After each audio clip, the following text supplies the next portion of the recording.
Alléluia. Que le Seigneur soit loué. Continuez comme ça dans la louange.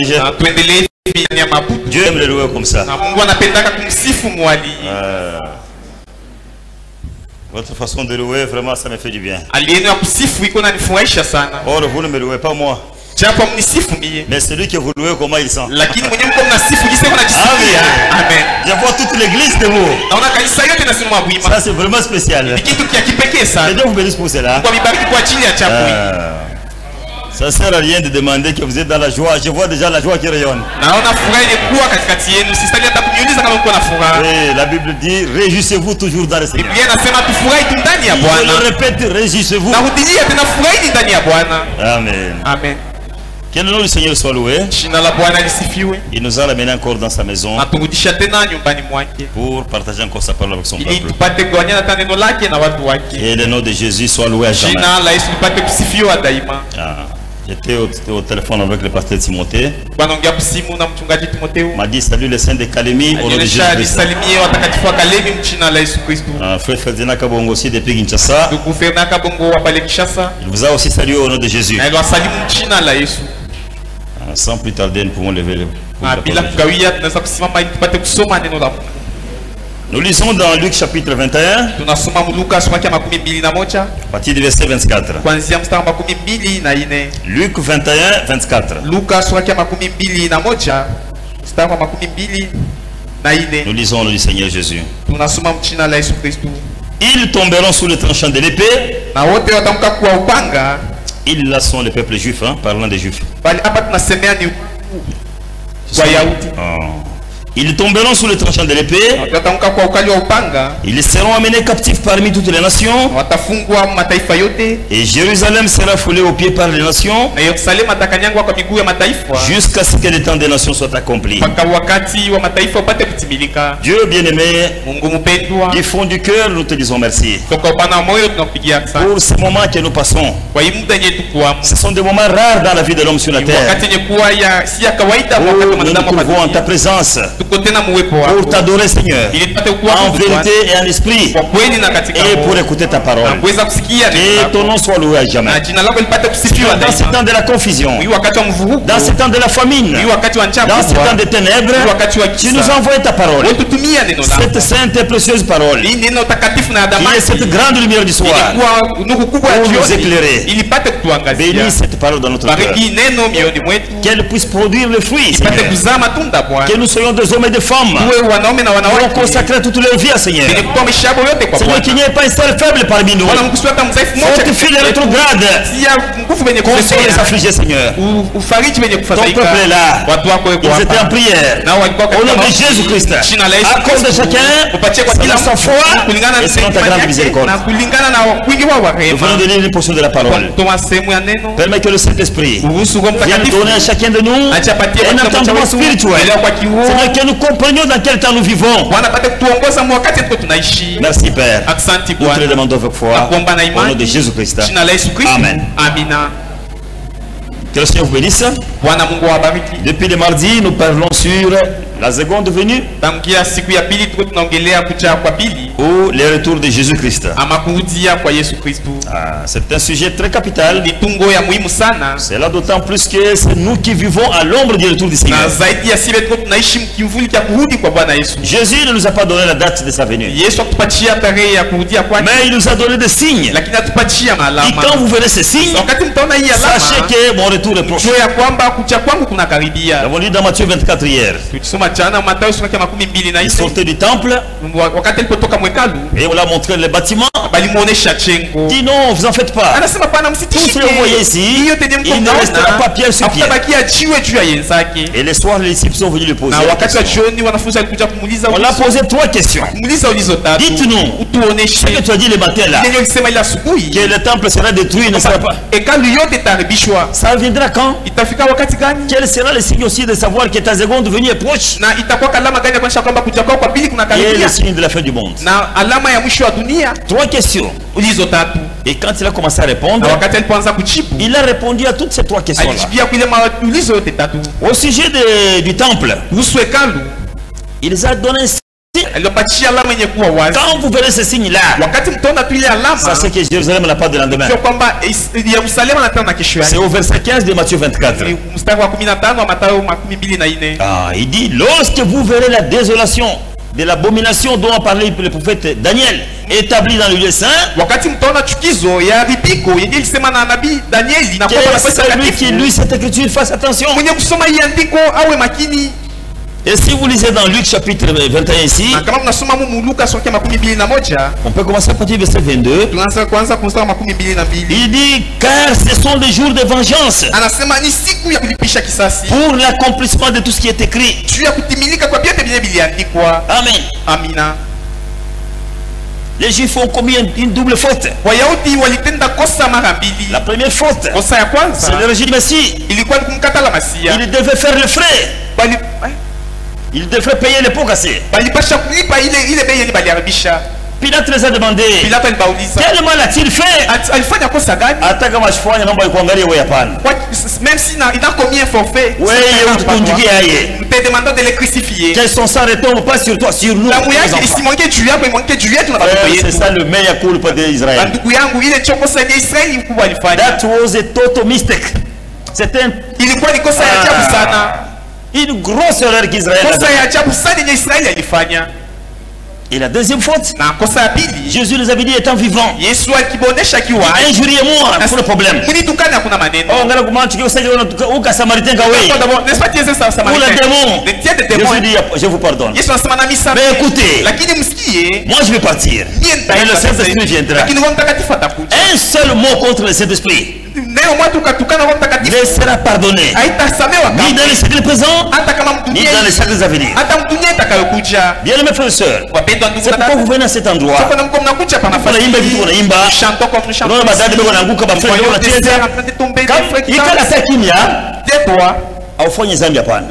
N'ose pas critiquer ces choses que vous voyez là.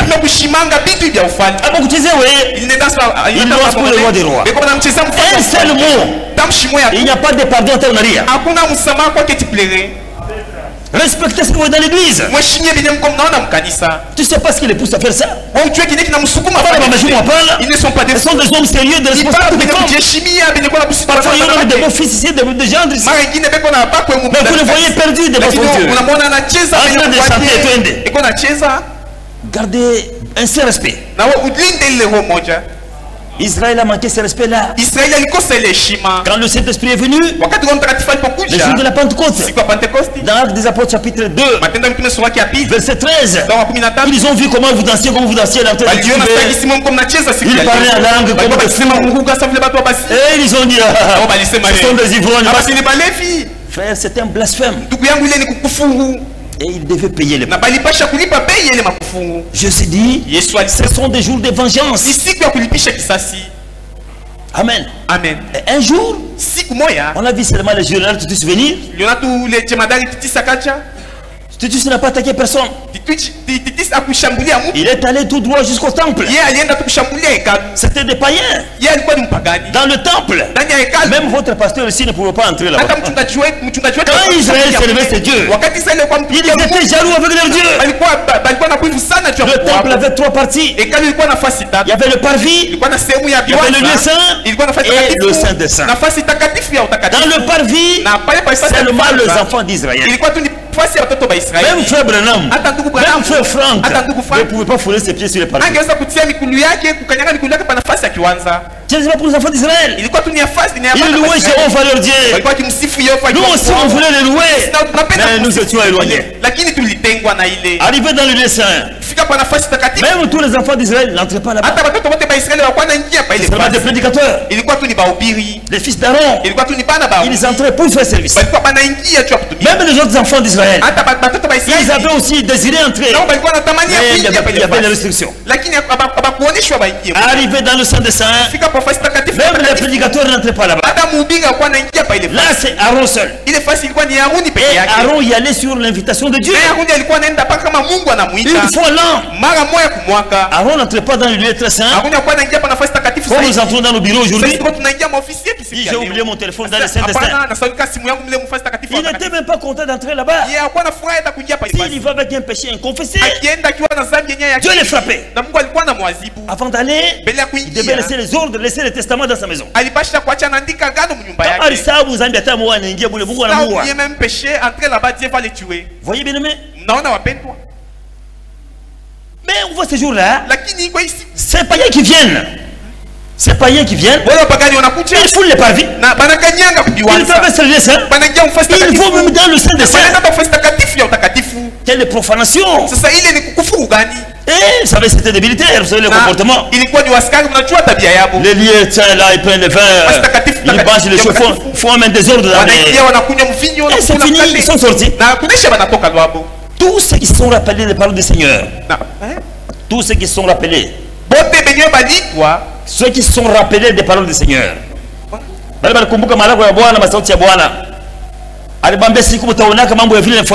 lorsque vous verrez ces choses s'accomplir, sachez que Jérusalem n'existe plus. C'est ainsi que tous les apôtres, les Pierre, les Matthieu et les Luc, quand ils ont vu ça, le Seigneur nous avait déjà avertis. Ils sont sortis de Jérusalem, ils ont fui. Mais les autres, qui n'étaient pas attentifs à l'écriture, ils ont dit alors attaquer maintenant Titus. Ils sont sortis pour attaquer Titus. Titus dit quoi? Il dit c'est Israël qui nous attaque. Il a contre-attaqué. Ils ont fui. Dieu les avait dit, quand vous n'allez pas obéir à cette parole, Deutéronome 28, vous sortirez par votre chemin, devant votre ennemi par un chemin, mais vous allez fuir devant lui par cette chemin. Cette écriture est accomplie. Et ils ont entré, ils ont fermé les murailles de Jérusalem. Titus n'a pas voulu attaquer. Il a seulement encerclé la ville. Ils ont mangé toutes les provisions jusqu'à ce que tout est terminé. Il n'avait rien à manger. Frère, lisez Deutéronome 28. Quand je lisais ça à la maison dans la méditation, non, bien aimé, craignez Dieu. Nous servons un feu dévorant. On ne joue pas avec ces dieux, bien aimé. Ses propres enfants, il les avait promis. Dit, vous mangerez la chair de vos enfants. Cette parole est arrivée. Israël a mangé la chair de ses enfants. On dit une jolie femme qui aimait son bébé, qui le baisait. Il a tué cet enfant. Et donc il prive même son mari. Papa aussi prend un garçon quand il tue. Tous ces enfants sont restés que femmes. Celui qui sera souple, il va tuer dans son prochain. Ce n'est pas des histoires, c'est arrivé sur la terre ici. Ça, ce n'est même pas la révélation, c'est l'histoire, on a étudié ça. Ils ont mangé les écorces des arbres jusqu'à ce que Titus est entré maintenant dans la ville. Ils étaient maintenant faibles, maigres avec la famine. Il n'y avait même pas la force de combat. Ils ont dit non, tantôt de fuir trop, c'est trop. Ils ont ouvert les barrières. On sort d'abord une femme avec un bébé, croyant jouer sur les sentiments des militaires romains. Quand il verra le bébé, il va dire maman, comme tu as un bébé, on commence par lui arracher d'abord l'enfant. En ta présence, avec une épée, on coupe l'enfant là. Et toi, on va te laisser où? Et un vieillard sort avec sa canne. Voyant que les militaires diront en bout à bout tous les cas. On prend la tête, on lui coupe la tête. Frère, on ne se moque pas de Dieu. Ils avaient déjà averti. Des jours viendront. Israël comme tu n'as pas reconnu ta visitation, les jours viennent. Et ce jour-là était arrivé. Frère, les historiens disent que les ruisseaux de sang ont coulé dans les terrassiers. Et tu s'est allé même dans le temple. Et ils ont mis le feu. On a détruit tout Jérusalem. Là, c'est en l'an 70 de notre année ici. Après la mort de Jésus-Christ. Amen. Amen. Et les Juifs ont été dispersés. Deutéronome 28, 64. Vous serez amenés dans toutes les nations. Ils étaient même au Congo ici. Les Juifs étaient partout. Il n'y avait pas un pays encore sur la carte du monde écrit Israël, non. C'était rayé même sur la carte du monde. Bien aimé. Et Jésus avait dit, Jérusalem sera foulée aux pieds par les nations jusqu'à ce que le temps des nations soit accompli. Quand Israël était dispersé, Jérusalem était occupée par les nations. Les musulmans, les arabes sont emparés. C'est ainsi qu'on a construit cette mosquée que vous voyez là, Al-Aqsa. Dieu merci. Cette mosquée que vous voyez là, elle n'occupe pas les fondations à la fondation du temple. Elle est à 50 mètres de la fondation. Dieu s'était réservé cette face-là. Parce qu'après notre départ, Israël va reconstruire le temple. Le temple sera sur son ancien fondement. Pas qu'après Salomon Riengaka, là où Zerobabel avait bâti, c'est là où on va bâtir ce troisième temple. Et pendant toutes ces années, c'était les nations qui foulaient cet endroit-là. Arrivé la date qu'on a vu hier là, le 7 mai 46, nous avons dit à 23 heures, pendant que l'ange du Seigneur s'entretenait avec Frère Branham dans la grotte là, à la même heure, de l'autre côté, la charte panaméricaine, les États-Unis d'Amérique, la Grande-Bretagne, l'Allemagne, l'Angleterre. À la même heure, il décide d'accorder l'indépendance à Israël. Très important. Branham s'entretient avec l'ange qui le contient. À la même heure, on prend la décision de donner l'indépendance à Israël. Le 7 mai 46. Bien que la proclamation a eu lieu le 14 mai 48 par David Ben Gurion. C'est là qu'il a déclaré l'indépendance. J'ai suivi le documentaire chez moi. C'est un peuple de la Bible. Ben Gurion envoie son premier ministre, son ministre des Affaires étrangères, pour aller supplier le président américain de reconnaître l'État juif l'État hébreu qui vient créer. Le vice-président des États-Unis, il dit pas question. Il menace le président des États-Unis. Il menace le président. C'était le temps du président Truman. Il dit il ne faut pas t'ingérer dans les affaires d'Israël. Israël mérite ce sort-là. Et le président est resté calme. Quand on vient donner rapport à Ben Gurion, alors il dit advienne que pourra. Il prend le papier. Un nombre comme ça.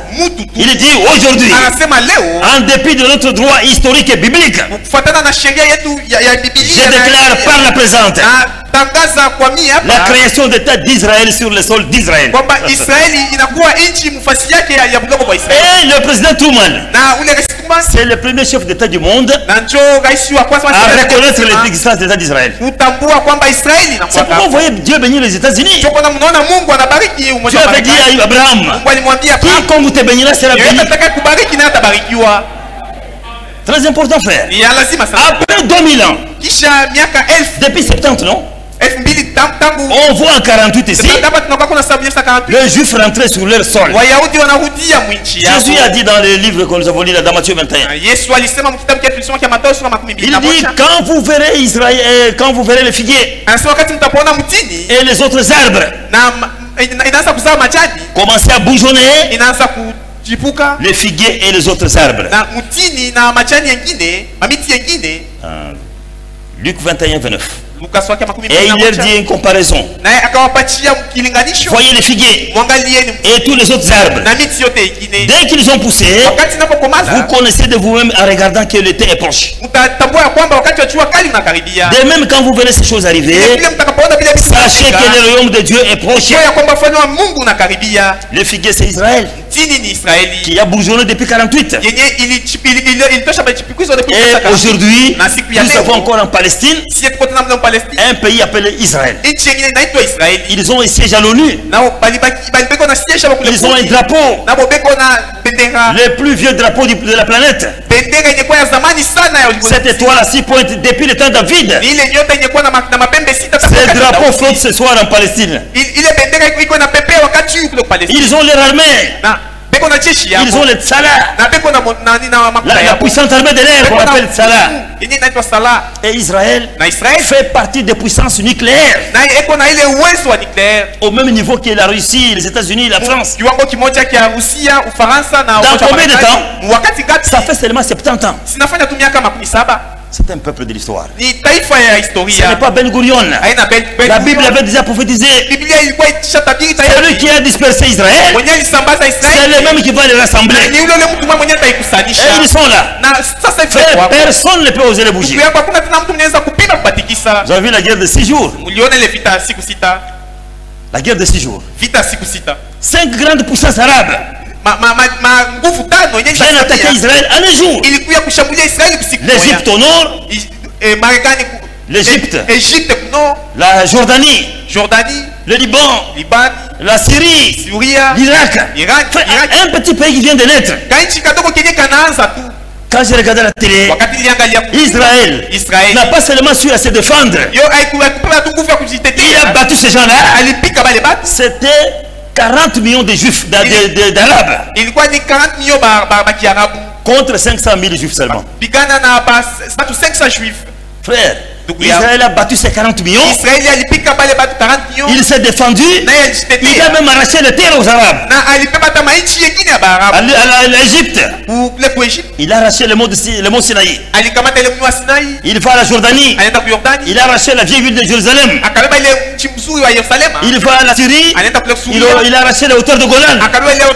Dans 6 jours, la guerre est finie. Israël est devenue grande puissance. Frère, ce n'est pas Israël, le Dieu d'Abraham. Il avait dit à Abraham, la postérité possédera la possession. Nous avons un Dieu qui tient ses promesses. Quand vous voyez ces peuples-là, c'est vraiment Dieu a accompli ses promesses. Amen. Maintenant, qu'est-ce que vous voulez vous montrer, bien aimé? Dieu a traité avec ces peuples-là. Aujourd'hui, ils sont dans leur sol. Le Dieu que nous servons aujourd'hui, ce n'était pas notre Dieu.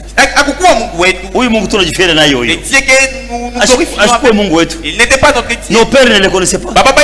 Nos grands-pères, ils adoraient les Vidjongulu.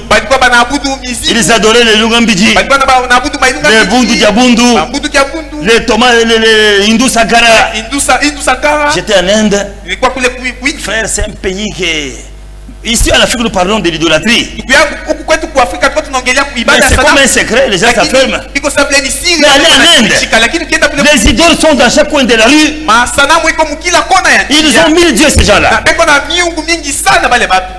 Nous, les gens des nations, nous ne connaissons pas les véritables dieux. En Inde, on adore même la vache que nous mangeons ici. C'est un dieu. Quand Dieu passe sur la route, dans la voiture, on nous interdit même de klaxonner. Il faut pas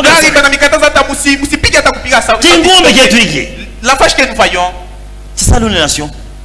On adore la pierre, on adore l'arbre. Ils ont 1000 dieux. Nous ne connaissons pas les véritables dieux. C'est Dieu que nous servons aujourd'hui. C'est le Dieu d'Israël. Il n'était pas notre Dieu. Écoutez ce qu'il dit à Moïse. Exode chapitre 3. Verset 6. Dieu dit à Moïse, je suis le Dieu de ton père, le Dieu d'Abraham, le Dieu d'Isaac, le Dieu de Jacob. Amen. Verset 15. Exode 3, 15. Dieu dit encore à Moïse, tu parleras ainsi aux enfants d'Israël. L'Éternel, le Dieu de vos pères, le Dieu d'Abraham, le Dieu d'Isaac, le Dieu de Jacob, m'envoie vers vous. Voilà mon nom pour l'éternité. Voilà mon nom de génération en génération. Même ce soir, c'est ça le nom de Dieu. C'est le nom d'Abraham, le Dieu d'Isaac, le Dieu de Jacob, c'est-à-dire Dieu d'Israël. C'est ça le Dieu qui nous a réunis. C'est pourquoi, bien aimé, il ne faut pas vous glorifier par rapport à ces peuples-là. Même des prédicateurs, des gens qui disent nous sommes Israël spirituel. Non. Sur la terre, Dieu a l'église et il a aussi Israël. Il n'a pas rejeté Israël. Il a juré. Ésaïe 44. Écoutez ce que Dieu lui-même, ce qui est sorti de la bouche de Dieu. Ces peuples-là, même quand vous regardez la télé, leur chaîne là, i24 News. Il est Israël 24. Ah, tu vois les femmes nues ou bien les cheveux coupés en pantalon. Gardez silence. Ne parlez pas contre ces peuples-là. C'est pourquoi nous prions pour Israël chaque jour. Celui qui priera pour Israël, Dieu le bénira. C'est la parole de Dieu. Amen. Amen. Écoutez, Ésaïe 49. Si on disait, verset 14. Si on disait, si on alianza kusema, l'Éternel m'abandonne. Israël. Il dit le Seigneur m'oublie. Dieu m'aulize sasa. Une femme oublie-t-elle l'enfant qu'elle allait? N'a-t-elle pas pitié du fruit de ses entrailles? Quand elle l'oublierait, moi je ne t'oublierai point. Ça c'est l'écriture, c'est la consolation d'Israël. Une fois les gens s'assemblent, la sœur vient dans l'ensemble. La sœur veuillez tenir l'enfant pour bébé. On tient l'enfant pour elle. La sœur est partie en oubliant même vous avoir arrivé chez lui. Mes amis, j'ai oublié mon enfant. Est-ce que vous avez déjà vu ces choses? Mais là, mon ça peut arriver une femme, je n'oublierai jamais Israël. Amen. Amen. Écoutez dans Ésaïe toujours, verset 54. Oh là là, on n'a pas le temps. Il faut surveiller l'heure. Commençons même verset 7. Non, verset 6. Car l'Éternel te rappelle comme une femme de la jeunesse, comme une femme délaissée et au cœur attristé.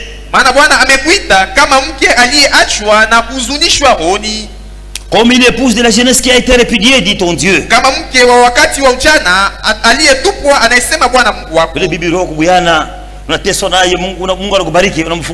tu avais, tu as souffert avec elle. Comment est-ce qu'elle l'aura dans son cœur? Et si c'est marié reconnaissant, il dira, même si elle n'a pas c'est la femme de ma jeunesse. Il dit quelques instants, je t'avais abandonné. C'est Dieu qui dit à Israël. Mais avec une grande affection, je t'accueillerai. Dans un instant de colère, je t'avais un moment dérobé ma face. Mais avec un amour éternel, j'aurai compassion de toi, dit ton Rédempteur, l'Éternel. C'est le Dieu d'Israël. C'est pourquoi Paul nous rappelle. Moi et vous maintenant ce soir. Allons dans Romains chapitre 11.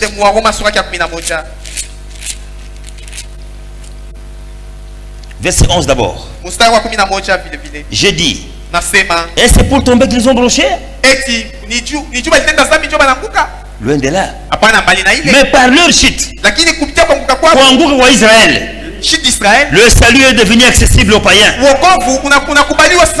Les païens, c'est moi et vous. Amen. Amen. Or, si la richesse a été la richesse du monde, Israël Anguka, si les autres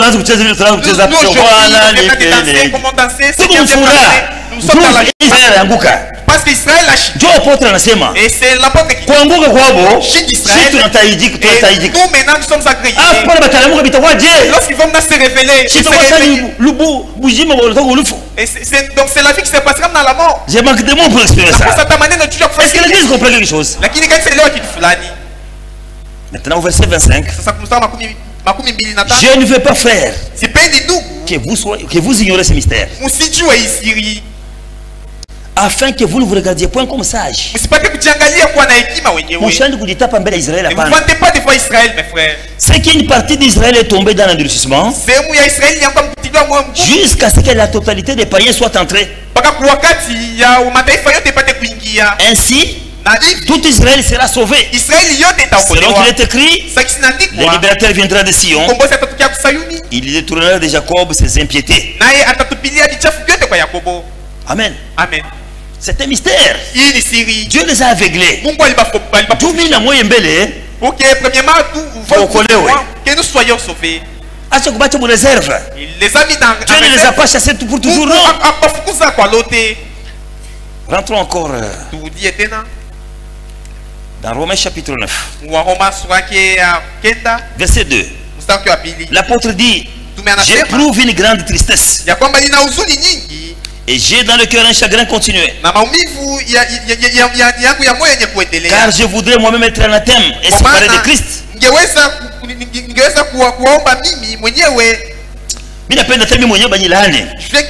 être anathème moi-même. Ni quoi séparé de Christ, que je sois séparé de Christ. Le souci que j'ai envers mes frères israélites. Qui sont israélites? À qui appartient l'adoption? La gloire, les alliances, la loi, le culte, les promesses, le patriarche. Amen. Amen. Bon Dieu, ce sont eux qui ont toutes ces choses. Ça ne nous appartenait pas. Les patriarches, Abraham, Isaac et Jacob. Ce sont les patriarches d'Abraham. Israël. Je ne connais pas le patriarche.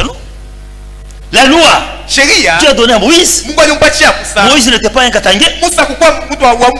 Ce n'était pas un Belge. C'était un Juif. C'est à eux que Dieu a donné la loi. Toutes les promesses, c'était à Israël. Amen. Amen. Mais comment nous sommes arrivés là-bas? Écoutez, Ephésiens chapitre 2. Paul, c'est lui notre apôtre des nations. Dieu l'a envoyé. Il dit pour nous arracher des ténèbres où nous étions, pour nous faire passer de la puissance de Satan à Dieu. Maintenant il nous rappelle aussi, Ephésiens chapitre 2 verset 11. C'est pourquoi vous autrefois païens, dans la chair, appelés incirconcis, appelé incirconcis parce qu'on appelle circoncis, qui les sont dans la chair et par la main de l'homme. Souvenez-vous que vous étiez en ce temps-là, les temps où Dieu traitait avec Israël. Nous étions sans Christ, privés du droit de citer en Israël, étrangers aux alliances de la promesse. Nous étions sans espérance et sans Dieu dans le monde. Et c'est l'état que nous avons. Un homme sans Christ, et c'est un homme animal. Léo frère, et aujourd'hui, même si nous souffrons, nous avons de l'espérance. Quand Jésus viendra, et la souffrance prendra fin. Quand nous sommes malades, là nous avons de l'espérance. Mais à ce temps-là, on n'avait pas d'espérance. On ne savait pas même Christ. On n'avait pas la parole de Dieu. Et c'est ce que Paul nous rappelle. aujourd'hui, à cause de la mort l'amour de Jésus, nous qui avons été éloignés, nous avons été rapprochés. Alors maintenant, nous ne sommes plus des étrangers. Nous sommes les concitoyens des saints. Nous sommes les gens de la maison de Dieu, édifiés sur le fondement des apôtres et des prophètes, en tant que Jésus-Christ comme la pierre.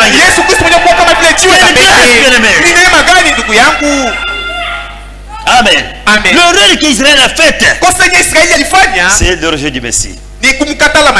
Mais malgré ça, comme nous venons de le lire, Dieu ne les a pas rejetés.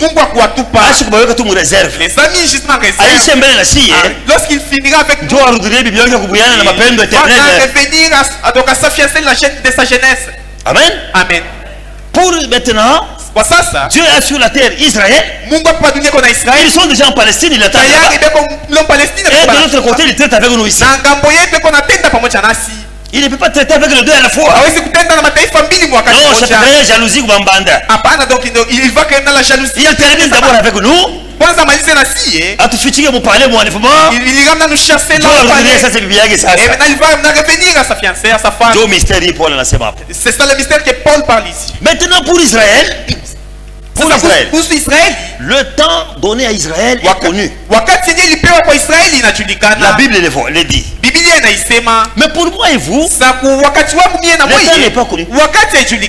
Il dit ici, Jérusalem sera foulé aux pieds par les nations jusqu'à ce que le temps des nations soit accompli.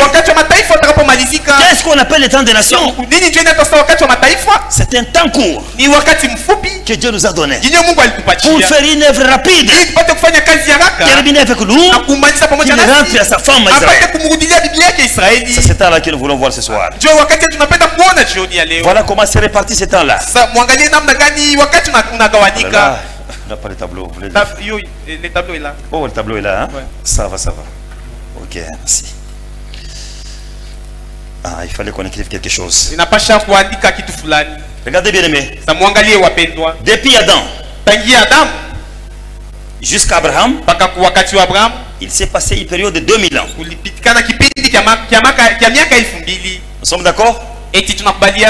2000 ans depuis Adam jusqu'à Abraham. Depuis Abraham jusqu'à Christ, il s'est passé encore 2000 ans. Et depuis Jésus-Christ jusqu'à aujourd'hui, il s'est écoulé encore 2000 ans. Nous sommes en 2022. Ça c'est le calendrier romain. Le calendrier prophétique de la Bible. Il y a encore 2000 ans. Il y a des détails qu'on ne peut pas entrer dedans. Amen. Amen. Alors c'est temps que Dieu traite avec Israël est réparti dans la Bible. Voyons ça dans Daniel chapitre 9. Daniel chapitre 9. On ne peut pas tout lire pour gagner le temps. Daniel était en captivité. Ils ont offensé Dieu. Frère, il n'y a pas un peuple qui a souffert comme le peuple d'Israël. Lorsqu'il blague, Dieu les fouette. S'il plaît, Dieu les ramène encore. Ici, Dieu les a envoyés en captivité. Et Daniel tombe en train de lire la parole de Dieu. Un enfant de Dieu, même dans les voyages, il faut lire la parole de Dieu. Il était en captivité, loin de son église, loin de son pasteur. Il n'y avait pas la chorale, mais il lisait la parole de Dieu. Si je demande depuis le matin jusqu'à maintenant, qui a lu même 2 versets de la Bible? Et il a l'habitude de dire la Bible, mes frères et sœurs. Lisez les paroles de Dieu. Il y a beaucoup de bonnes choses. Daniel lisait. Et en lisant, il tombe sur la prophétie de Jérémie. Parce qu'il dit ici, la première année de Darius. Daniel chapitre 9, fils d'Asserus, de la race de Mède, lequel était devenu roi sur l'empire des Chaldéens. ya mfalme wa Kaldeo. La première année de son règne, katika mwaka wa kwanza wa kumiliki kwake, moi Daniel, mimi Danieli, j'ai vu par les livres niliona kupitia kitabu qu'il devait s'écouler 70 ans yenye ilipasha kufanyika miaka 17 d'après pour les ruines de Jérusalem. Ndiona kupitia kitabu asema kulipasha kupita 70 ans. 70 ans devrait s'écouler pour les ruines de Jérusalem, juu ya kuhusu Israeli, d'après le nombre des années dont l'Éternel avait parlé à Jérémie le prophète. Kufuatana na wingi wa miaka yenye Mungu alimuonesha Yeremia nabii. Voyez, s'il n'avait pas lu la Bible, il n'allait pas voir ce secret-là. Il lisait Jérémie. Et il voit là que nous pouvons lire ce chapitre-là. C'est Jérémie 25. Il est tombé dans Jérémie 25, verset 11. Jérémie dit: tous ces pays deviendront de la ruine, les pays d'Israël. Un désert. Et ces nations seront asservies au roi de Babylone pendant 70 ans. Mais lorsque les 70 ans seront accomplis, moi je chasserai le roi de Babylone. Amen. Daniel disait ça. Ils étaient en captivité. Jérémie a dit que nous devions faire 70 ans en captivité. Et le jour qu'il découvre cette prophétie-là, le jour que Daniel trouve ça, il calcule, depuis qu'ils sont arrivés, ils avaient déjà fait 68 ans de captivité. Dieu a dit: nous ferons 70 ans. Quand il calcule, il trouve que notre captivité est dans riche. Il ne reste que 2 ans. Amen. Amen. C'est ce qu'il dit ici. Quand il a vu que la captivité touche à la fin, verset 3, j'ai tourné ma face vers le Seigneur Dieu afin de recourir à la prière et aux supplications. Et je jeûnais et je prenais le sac et la cendre.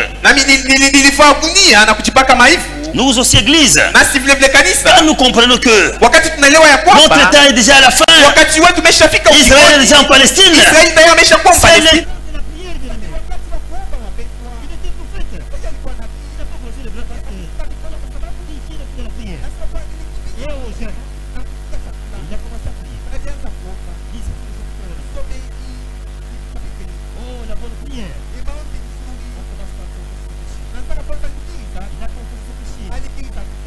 dans Jean chapitre 9, 31, la Bible dit: Dieu n'écoute pas la prière d'un pécheur.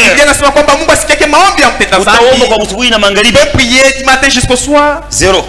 Pourquoi Jésus a dit: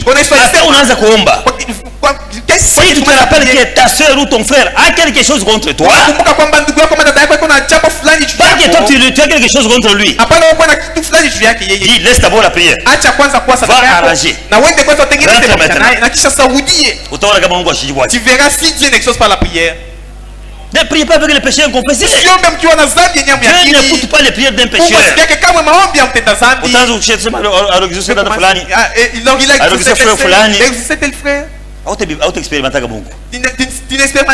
un Dieu de sa parole. Daniel a confessé ses péchés. Il a confessé les péchés de son peuple.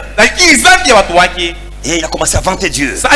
Dit: Seigneur Dieu grand et redoutable, toi qui gardes ton alliance, toi qui fais miséricorde à ceux qui t'aiment et qui gardent tes commandements. Il prie. Verset 20. J'ai parlé encore dans ma prière. Parce que prier, c'est parler à Dieu. Il y en a prié, prier, c'est ne pas pleurer. C'est un homme qui parle avec son père. Il a confiance que quand je parle, Dieu m'entend. J'ai parlé encore dans ma prière. J'ai confessé mon péché, le péché de mon peuple d'Israël. J'ai présenté mes supplications à l'Éternel mon Dieu, en faveur de la sainte montagne de mon Dieu. J'ai parlé encore dans ma prière. Il n'a pas terminé à prier, s'il y avait même exaucé. Amen. Amen. Frère, arrangez seulement l'hôtel. C'est qu'Élie avait fait. Depuis 12 heures, les autres avaient prié depuis 12 heures jusqu'au soir. Élie connaît le secret. Dieu n'écoute pas la prière d'un pécheur. Élie commence par restaurer l'hôtel. Il commençait par confesser vos péchés. C'est la qualité de la prière. Il a posé quelques mots.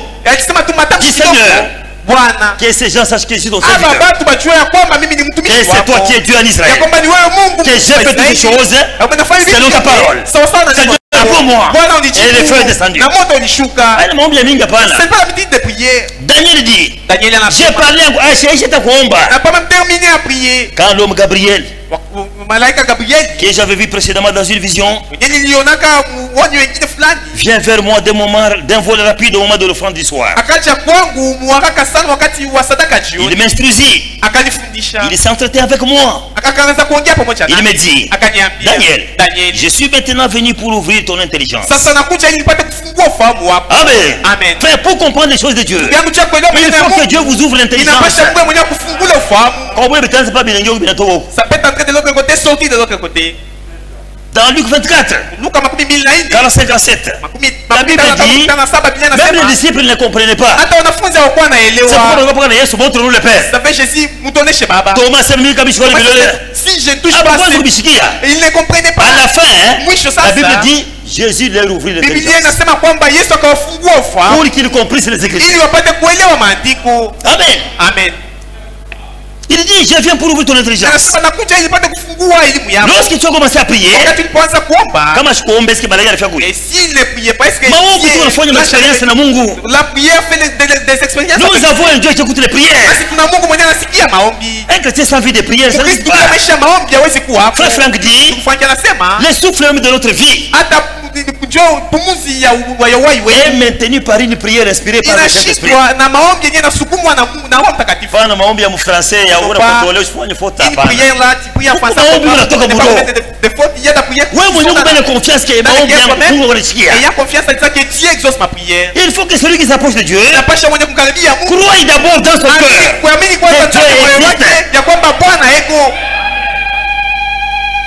Amen. Lorsque tu as commencé à prier, la parole est sortie. Je viens pour te l'annoncer. Car tu es un bien-aimé. Est-ce qu'il y a des bien-aimés du Seigneur ici? Amen. Écoutez les conseils qui donnent aux bien-aimés. Sois attentif à la parole et comprends la révélation. C'est encore valable même ce soir. Pour bien comprendre le message dans la fin, il faut faire attention à la parole. C'est un message tiré de la Bible.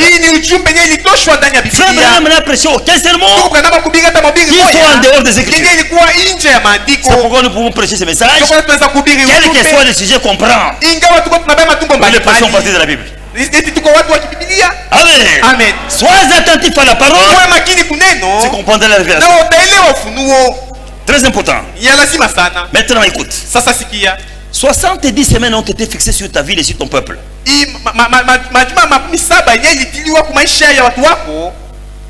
70 semaines ont été fixées sur ton peuple et sur ta ville sainte. Daniel était juif. Son peuple sont des peuples juifs. Et sa ville sainte c'était Jérusalem. Daniel voulait savoir. Il des ans il a bâti en captivité. Nous allons sortir dans les captivités. Mais quand Gabriel vient, il ne se limite pas seulement aux 2 ans. Il déroule tout le plan du salut de Dieu avec Israël. Il dit, Dieu a donné 70 semaines pour toi et ton peuple. Total 70 semaines. Bien entendu, ce sont des semaines prophétiques. Une semaine prophétique à 7 ans. Ce ne sont pas des semaines de jours. Il lui donne les 6 bits de ces semaines-là pour faire cesser les transgressions, mettre fin au péché, expier l'iniquité, amener la justice éternelle C'est de la vision des prophètes. Et oindre le Saint-Saint. Alléluia. Amen. Je me sens très bien ici. Maintenant, il est reparti cette semaine-là. Sachez-le donc et comprends. Depuis le moment où l'ordre a été donné de rebâtir Jérusalem jusqu'à loin au conducteur, il y a 7 semaines et 62 semaines. Après les 62 semaines, un ouest sera retranché et il n'aura point de successeur. Il est reparti cette semaine-là. Il dit depuis le moment où l'ordre a été donné de rebâtir Jérusalem jusqu'à Jésus-Christ, hein, il y a 7 semaines et 62 semaines. Ça fait combien? 69 semaines. C'est ça le temps que Dieu a traité avec Israël. Depuis le moment où l'ordre a été donné de rebâtir Jérusalem jusqu'à la mort de Jésus-Christ. Amen. Amen. Cet ordre a été donné quand? Nous allons dans le livre de Néhémie. Qu'on ne lise pas pour gagner le temps. Il y a 2 ordres qui ont été donnés. Il y a l'ordre qui a été donné pour rebâtir le temple de Jérusalem. Là c'est Esdras chapitre 1. L'ordre a été donné par le roi Cyrus. Il a donné ça à Esdras. Mais ici, l'ordre a été donné par le roi Artaxerxès. Il a donné ça à Néhémie. Nous pouvons lire ça rapidement aussi. Oh, vous allez commencer à partir du premier verset. Premier chapitre plutôt. Il dit Anania. Le Anania. Non, c'est Néhémie qui raconte l'histoire. Il dit Anania est l'un de mes frères. Et quelques hommes arrivèrent de Juda. Je les questionnais au sujet de Jérusalem et des Juifs qui avaient échappé à la captivité. Ils me répondirent, ceux qui sont restés là-bas sont dans la province, au comble du malheur et de l'opprobre. Ah, le mirail de Jérusalem sont en ruine. Ces portes de Jérusalem sont consumées par le feu. Néhémie dit, lorsque j'ai entendu ces choses, j'ai m'assis, j'ai pleuré, j'ai fui plusieurs jours dans la désolation, j'ai gêné, j'ai prié devant le Dieu des cieux. Utoto wa Mungu byakweli. Kama nasema mukanisa vitu byendeke. Atasema kikanisa yabo kile kitapaswa katika kama unasema vile una mkora pana. Kama vitu byendeke mukanisa. Kanisa ni kanisa ya sasa pa. N'appartient pas à notre énergie. Aina ya maneno. N'appartient pas à maneno. C'est ton église. Kanisa yako vile vile. Amen. Amen. C'est ton église. Kanisa yako. Quand il y a des problèmes qu'il ne faut pas, on a gêné kunyumba yako. Tu pries le Dieu du ciel.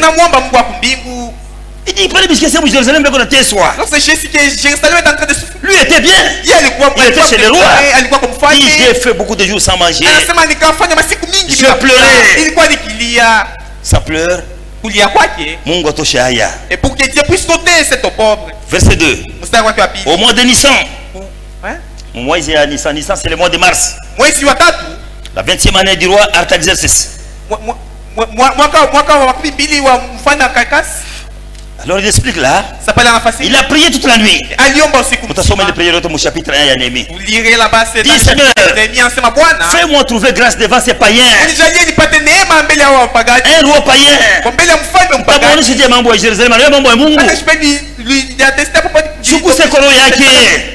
Tu peux toucher son cœur. Il a prié toute la nuit. Et après il a il est là. Dieu écoute les prières. Il a prié pendant la nuit. Une fois c'est présenté avant qu'il ne parle. Les rois lui-même nous regardent. Néhémie. Je ne te vois pas clairement. Donc s'il y a quelque chose dans ton cœur. Frère, quand Dieu répond aux prières, parfois ça nous effraie. Il dit, il a frayé me saisir. J'ai dit, donc Dieu a exaucé la prière. Dieu touche les cœurs de ces messieurs. Et là, j'ai dit, comment manquerais-je avant de notre église, le balcon n'a pas encore. Nous n'avons pas de chaises. Les dimanches, notre frère se met là-dedans. Nous souffrons. Amen. Amen. Comment n'aurais-je pas mon visage? Si la ville où sont les tombeaux de mes pères est détruite, les murailles sont par terre, les portes consumées par le feu. Qu'est-ce que tu demandes? Comment il n'a pas tellement de ordonne-moi, donne-moi l'ordre que j'aille rebâtir la ville de mon père.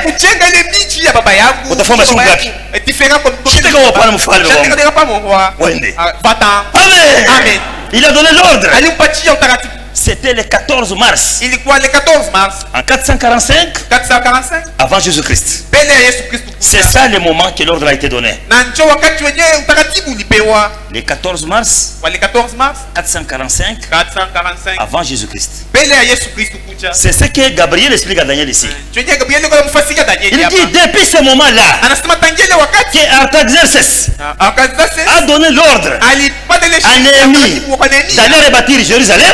Depuis ce jour jusqu'à la mort de Jésus, il y a 7 semaines et 62 semaines. Est-ce qu'on a compris quelque chose? Ça fait 69 semaines. Or, au total, il lui a dit 70 semaines sont déterminées. Alors, quand nous faisons 70 moins 69, il reste une semaine. C'est ça la 70e semaine. Amen. Amen. Dieu a traité avec Israël pendant 69 semaines. Le semaine prophétique. Ce sont les semaines des années. Si vous faites 69 fois 7, ça va donner 483 ans. Depuis le moment que Dieu a traité avec Israël. C'est ce que Gabriel expliquait à Daniel. Il y a 7 semaines et 62 semaines. Maintenant, l'horreur qu'Israël a faite, Dieu travaille avec eux. Arrivé maintenant à la 69e semaine ici, l'Emmanuel qui les attendait là, il est venu dans la chair humaine. Ils n'ont pas reçu. Donc il faut chercher de profiter. Amen. Ils ont rejeté le Messie. Ils l'ont crucifié. Et ici, s'accomplit Jean chapitre 1. Au commencement était la parole. La parole était avec Dieu. Et la parole était Dieu. Verset 11. La parole est venue chez les siens. Israël ne l'a pas reçu. Mais moi et vous qui l'avons reçu, cette parole que nous avons, elle nous a donné le pouvoir de devenir enfants de Dieu. Frères, tel que nous sommes là, nous sommes enfants de Dieu. Nous ne laisserons pas l'amour. Nous marchons étant déjà enfants de Dieu. Quelle grâce, bien-aimé. Ici, c'est Actes chapitre 15, verset 14. Pierre dit, Dieu a jeté son regard parmi les nations pour se choisir. Pas toutes les nations, pour se choisir un peuple qui puisse porter son nom. Ce peuple-là, c'est toi et moi. Quelle grâce, mes frères. Quelle grâce. Gratuitement. À partir d'ici, c'est là que Dieu nous a donné aussi cette possibilité. Il nous a ouvert cette brèche. C'est ça ce qu'on appelle le temps des nations.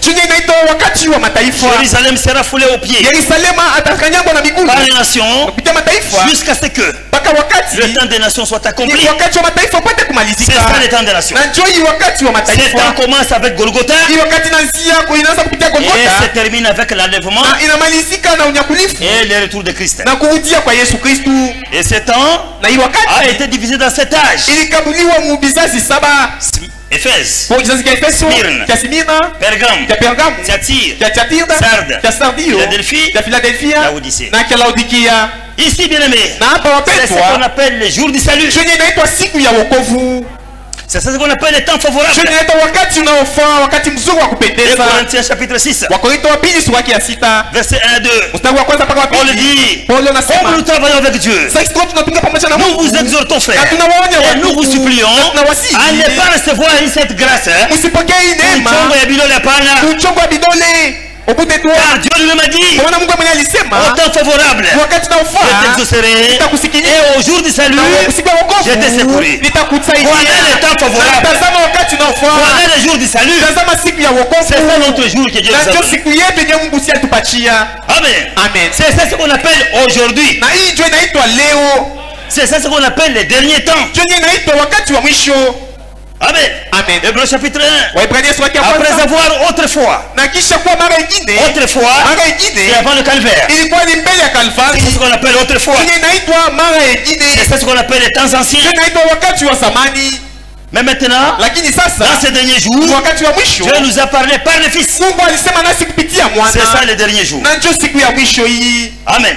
C'est ça les jours du salut. C'est ça les temps favorables. Maintenant, regardez bien aimé. Le temps qui nous est imparti n'est pas au début.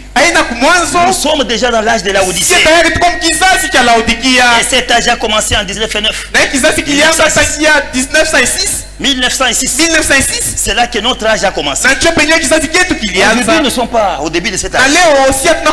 Nous sommes en 2022. En 1909, le prophète de la Genèse. En 1963, les sceaux ont été ouverts. Maintenant, regardez. Depuis l'ouverture des sceaux jusqu'à aujourd'hui, 7 ans ici. C'est ce que je vous ai dit le premier jour. Nous vivons dans un temps qui n'a jamais existé. 7 ans ici dépasse même le temps où Jésus était physiquement sur terre. C'est un temps le plus béni. Un Pierre dit, les prophètes qui ont prophétisé touchant la grâce qui nous était réservée, moi et vous, on fait de notre salut ici l'objet de toutes leurs investigations et leurs recherches. Ils voulaient sonder par l'esprit de Christ qui était en eux, qui a testé d'avance. Oh, roho ya Kristo kwa ndani yabo ilianza kubaonesha mateso ya Yesu na utukufu ile tofauti ya mateso. Et la gloire qui sera après la souffrance. Et tous maintenant étaient dans le prophète de l'Ancien Testament. De l'Ancien Testament. Mais il savait ça. Les gens qui deviennent avoir c'est comme dans quel genre de c'est vous réalisez pas de ce que vous sommes un peuple spécial. Nous avons reçu une grâce. On ne peut pas expliquer. Daniel, nous aujourd'hui nous apprécions Daniel. Vous demandez. Donc il s'est demandé. Les gens qui se rendent dans cette période, ils sont dans quel genre de vision. Ils ont vu la vision. Vous savez que Dieu, en disant que vous êtes Jéhovah, il s'est déversé dans Christ. Et tout ce qui était Christ, il s'est déversé dans l'église. L'église a un bâtiment, il n'y a pas. C'est pour ma soeur, c'est pour mon frère. Maintenant imaginez une femme une femme avec Dieu en elle, un frère Napoléon Rougiv avec Dieu en lui. Ce sont de quel genre d'hommes? Nous vivons une dispensation dans des hommes et des femmes. Et si les gens peuvent faire des choses qui sont impossibles, on ne comprendra pas. Dieu nous a honorés. Jésus a dit, beaucoup de prophètes et des justes ont voulu vivre dans ces temps pour attendre ces choses.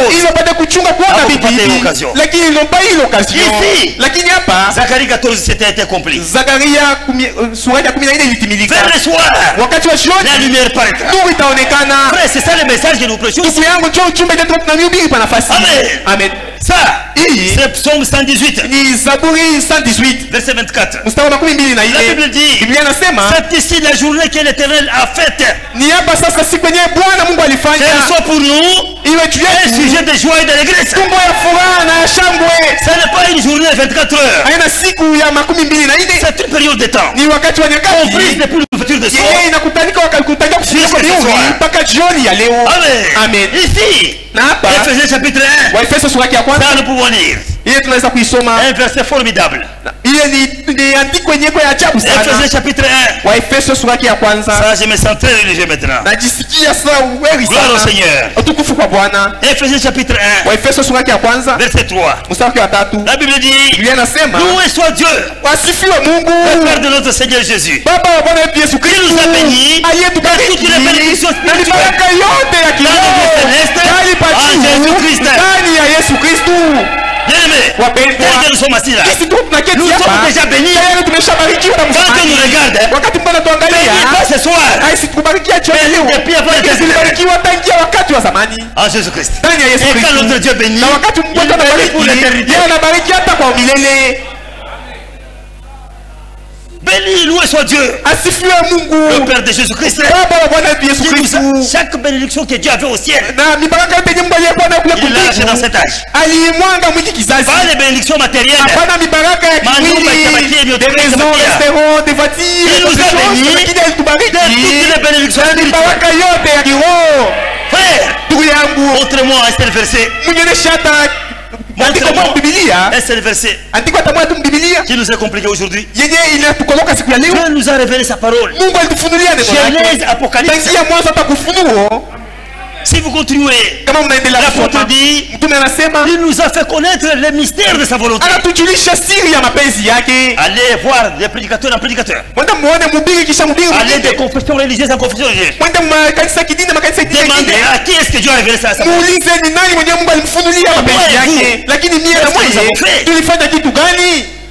Pourquoi l'apôtre dit, rendez grâce au Père qui vous a rendu capable d'écouter ces choses. Pas seulement d'écouter, mais de croire au dire l'Écriture.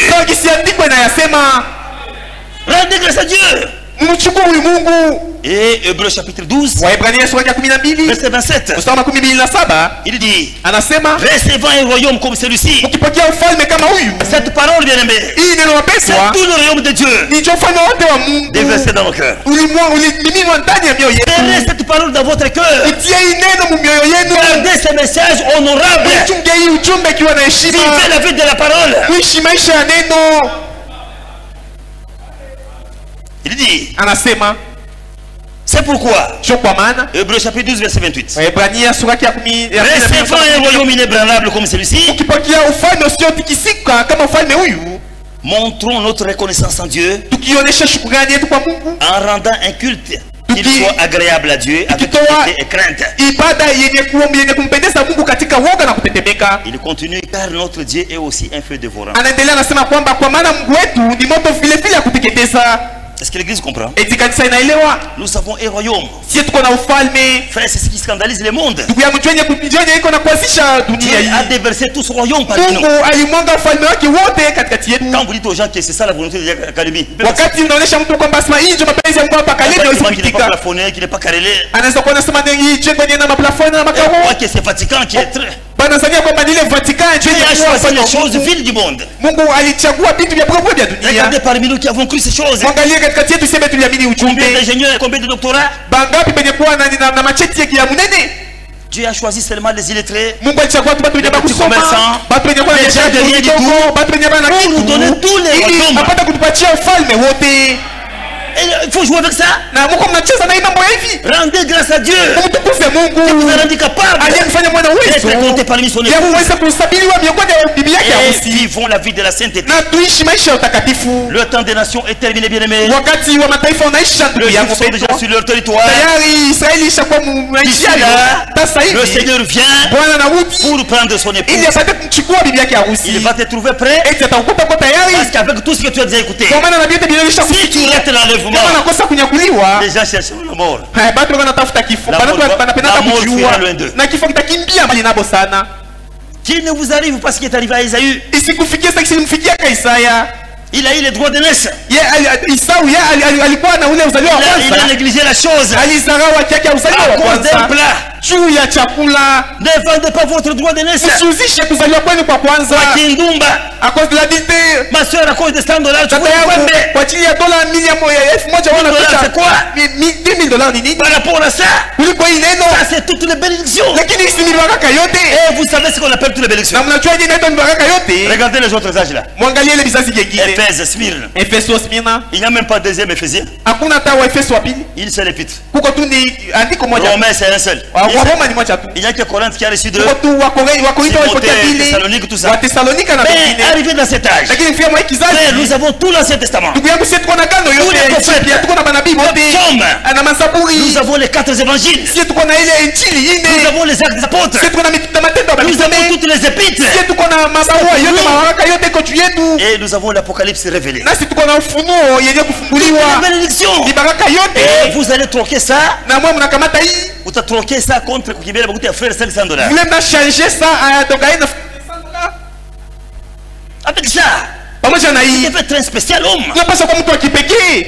Mwenye wa kawaida. Cette parole. Hii neno produit de vraies femmes, de vrais hommes. Inapaswa kuzala banaume ba kweli na banamke ba kweli. Inapaswa kuzala batu benye kwa mtu batu benye kuheshimu bibi yao. Des femmes soumises à leur mari. Banamke benye kutii kwa kibao. Des enfants obéissant à leurs parents. Batu benye kutii kwa wazazi wao. Des bons travailleurs. Na bafanya kazi mazuri.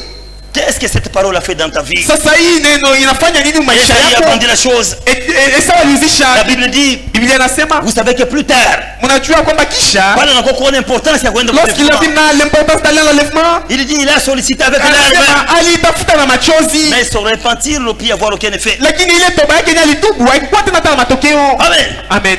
Papa, Baba, tu n'avais qu'une seule bénédiction. Et tu n'as pas de baraka moja tu. Bénis-moi aussi, papa. Unibariki na mimi vile baba. Et on est de bénédiction. Ulikuwa mbariki sasa. Ton père a produit de bénédiction. Baraka sasa litosha ni laana. Après l'enlèvement, kisha kunyakuliwa, utakuya kulia pa nafasi, itakuwa nyuma sana. Le moment qu'il faut pleurer, c'est maintenant. Recherchez la paix avec tous. Soyez en paix avec tous les hommes.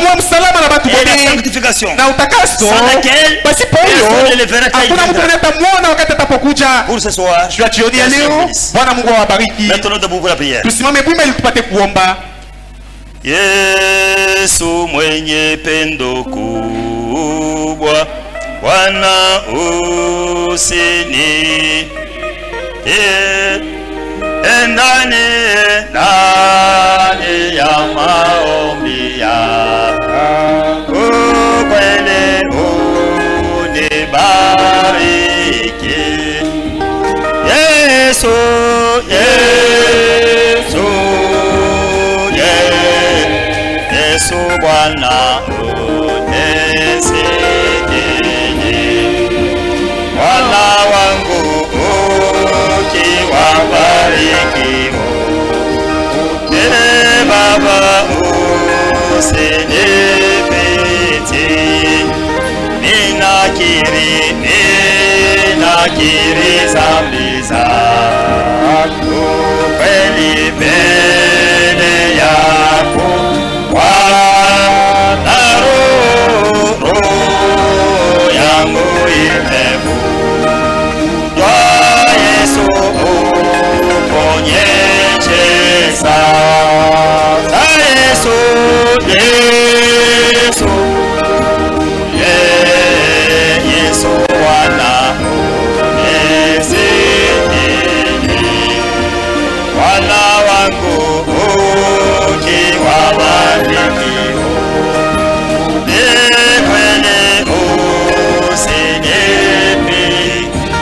prenez la position la meilleure.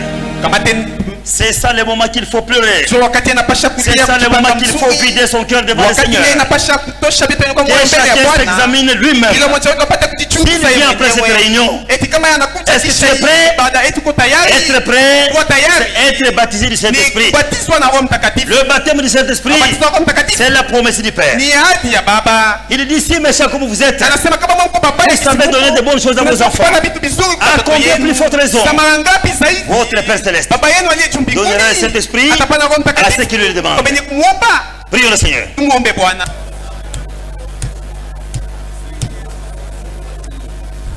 Seigneur Dieu Tout-Puissant, avec le cœur plein de reconnaissance, nous te disons encore merci ce soir. Seigneur, pour ce moment béni. Seigneur, depuis l'éternité, toi tu nous avais vu que nous allons vivre dans cet âge. Et lorsque les temps ont été accomplis, c'est toi qui nous as appelés à ta sainte parole, Seigneur. Bien-aimé, nous n'avons pas résisté à la vision céleste. Nous t'avons reçu comme notre Seigneur et Sauveur. Nous nous efforçons chaque jour de mener une vie qui te soit agréable. Pardonne nos fautes, Seigneur. Pardonne nos manquements. Pardonne nos iniquités, Père Céleste. Viens toi-même achever ton œuvre avec chacun de nous. Père Céleste, quand tu nous as parlé de la sorte, ce n'est pas pour nous condamner, Seigneur. C'est pour nous montrer que nous vivons encore les dernières poussières de temps de la grâce. Alors accorde cette grâce, Seigneur. À quoi nous servira-t-il, Seigneur, de connaître toutes ces choses et de rater l'enlèvement? À quoi ça nous servira, Seigneur, de connaître même les jours de l'enlèvement? Mais si nous ratons l'enlèvement, nous voulons ignorer tout, Seigneur, mais être prêt ces jours-là. Être prêt, c'est être baptisé de cet esprit. Seigneur, c'est la promesse du Père. Il n'y a pas un magasin au monde où on voit le Saint-Esprit. Il n'y a aucun apôtre, aucun pasteur, aucun prophète. Ça, c'est la promesse du Père. Nous te demandons ce soir, au nom de Jésus-Christ, baptise du Saint-Esprit, Seigneur. Accorde cette bénédiction, Père Céleste. Nous te le demandons avec foi dans le nom de Jésus-Christ. Après avoir écouté la parole, chaque frère, chaque sœur a élevé sa voix vers toi. Au nom de Jésus, pardonne nos fautes, Seigneur. Nous voulons quitter cet endroit. Nous déposons tous nos fardeaux au pied de la croix. Permets que la puissance du sang de Jésus puisse blanchir chacun de nous. Que nous sortons à ta présence, sanctifiés par cette parole de vérité. Merci notre Père. Bénis chaque frère, chaque sœur qui a soutenu cette œuvre. Bénis notre pasteur. Bénis les associés. Bénis tous les diacres. Bénis les conseils de l'église. Bénis la chorale. Bénis les techniciens. Sois avec chaque frère, chaque sœur. Seigneur, nous te reconsacrons nos vies. Saisis chacun de nous par sa main. Et nous désormais à arranger notre vie, Seigneur. Amener une vie qui puisse faire la publicité de Jésus Académie. Nous voulons être des panneaux publicitaires. Oh, Père Céleste, accorde cette grâce bien-aimée. Seigneur, tu connais notre cœur. Tu sais que nous t'aimons. Tu sais que nous aimons ta parole. Nous voulons mener une vie sans tâche, ni ride. Il n'y a que toi qui peux nous accorder ça. Merci notre Père. Sur le chemin de retour, accompagne chacun de nous jusque dans ta maison. Si tu donnes encore le temps dimanche, nous n'allons pas manquer de glorifier ton nom. Merci notre Père. Que tout l'honneur, que la gloire, la louange, les actions de grâce et reviennent au siècle des siècles. Dans les cieux de Jésus-Christ. Amen. Amen.